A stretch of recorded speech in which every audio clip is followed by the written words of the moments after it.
does that even mean, Bowers getting the quarterback?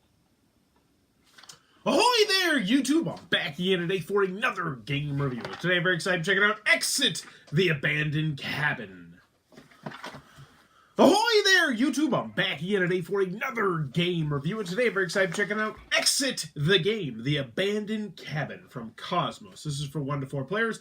Age is 12 plus. It'll take about 1 to 2 hours to play. And in Exit the Game, The Abandoned Cabin, this is an escape room in a box. So pretty much you and up to 3 of your friends are out in the woods, you're wandering around, you go into a cabin for the night, and lo and behold, you're stuck inside the cabin trying to solve all sorts of creepy clues and riddles in order to escape the cabin. It's another escape room in a box. It's an immensely popular genre right now, but is this game worth getting? Now, normally, this is the point where I would take you down to the components and show you how it works and do this and do that, but obviously, since this is all spoilers, everything I would show you in the box, I'm not going to be able to do that, so it's just going to be my lovely face telling you about it. So, in Exit the Abandoned Cabin, this is, let's see, what is the, it is a 2.5 out of 5. So this is a novice rating as opposed to an expert rating.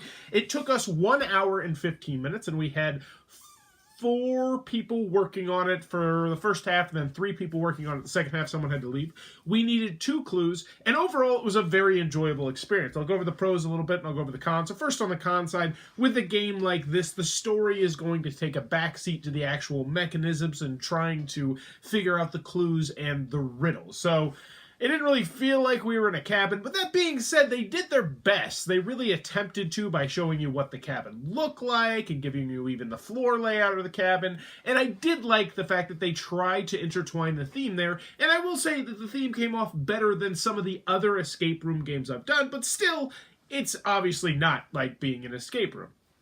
Continuing on with the con side, this is one of those games where if your brain is not prepared to wrap itself around the game, you're going to have troubles. I don't know the best way to put that. I don't want to say that smart people are going to be better at this. I just think that if your brain works differently and you're a little bit better at solving clues and solving puzzles and whatnot, I think you're going to be better at this game. Now, that being said, on the pro side, I do think that they have enough different styles of clues and different things to figure out that everyone is going to have time to shine. I'm actually going to talk more about that in the pros, but that is something that you're going to want to note, that if you're new to the escape rooms, I would recommend starting off with a lower skill level one than this. Any other cons that I have with this? I mean, the con that I would normally mention with something like this is that once you're done with the game, you can't reuse it. Because a lot of these, once you're done, you just throw everything out. Maybe you save the box to remember it by or something like that, and it's just a one and done. However, moving on to the pros, I'm just going to skip over the pros. I thought Exit the Game, The Abandoned Cabin was great. I had a lot of fun with it, and I have a feeling that in about, 2, 3, 4, 5, 6 years when I play it with my kids when they get older, I'm also going to have a whole bunch of fun with this one again, potentially, because here's the first thing I want to mention. This is big for a lot of people. This is replayable. Like, you do not have to cut anything up. You do not have to tear anything up or rip anything or find anything or do anything like that. Well, you do have to find stuff. This is the kind of game that you could, in theory, play over and over again. Now, obviously, you would want to play it over and over again because you know the clues, you know how things work.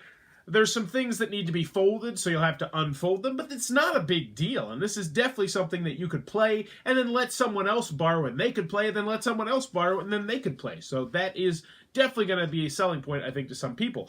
Also, the theme, I did like the theme. We're in the spooky cabin, and the artwork in the game is good. I liked the puzzles, and I liked the riddles that were in this, and I felt like everybody had their own unique time to shine throughout the game. Another big pro with this game that actually some of the other escape room games have not done so well is this game accommodates 4 players really stinking well. Which was the one that was really bad? I think it was the MacGyver escape room game. I played that game, and it was terrible because it pretty much just boiled down to, I'm going to try and figure out this clue. And this is you trying to figure out the clue that everyone else is just kind of sitting around, just like, when you're done with that, and they think maybe I can get a shot. Okay, yeah. there's stuff to do for everybody most of the time, especially once you get into the meat of the adventure. So I did like that. And there were a couple things that happened throughout it where I was like, oh, did we solve this? How did that happen? What happened here?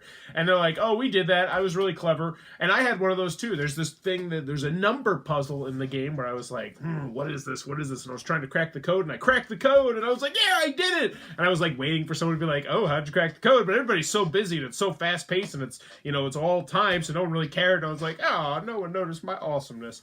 And that will happen, but everyone's going to have their own unique points to shine throughout the game, and I did like that an awful lot as well. And in the end, Exit the Game, The Abandoned Cabin is definitely one I can recommend if you're hoping to get an escape room game. I liked it. Hour and 15 minutes. We used 2 clues, so it's difficult, but not insanely difficult.